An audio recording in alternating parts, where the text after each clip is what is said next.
لأول مرة يجرؤ مرشح أمريكي على تحدي ما تسمى بالحكمة التقليدية في الانتخابات الرئاسية، وهي أن يكون محايدا في الصراع الفلسطيني الإسرائيلي. فقد صمد ترامب أمام أسئلة المحاور ومزايدات كل من ماركو روبيو وتيد كروز اللذين بالغا بتأييدهما المعهود للدولة العبرية ووصف الصراع بأنه قضية تتعلق بالإرهاب، وبالتالي لا مكان للحياد. كرئيس لا يوجد هدف أصبو إليه أكثر من تحقيق السلام بين إسرائيل وجيرانها، وأعتقد لا أحد يقدم أي خدمة إذا صنف هذا الطرف بالخير والآخر بالشرير.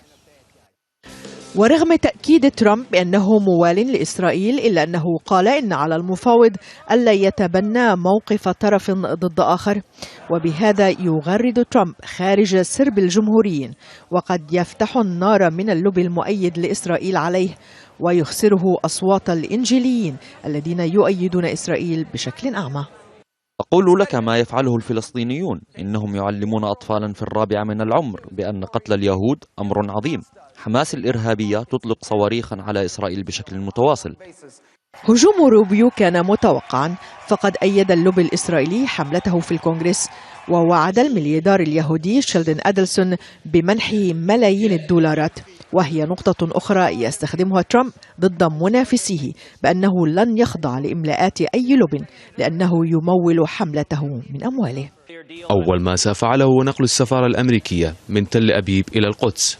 وموقف ترامب الحيادي يتناقض مع موقفه ضد المسلمين الذي قال إنه سيوقف دخولهم مؤقتا إلى الولايات المتحدة إلى حين إيجاد طريقة للقضاء على تنظيم داعش.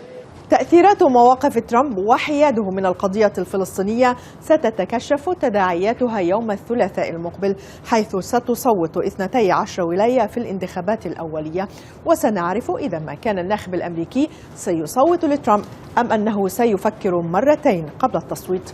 نادية البلبيسي، العربية، واشنطن.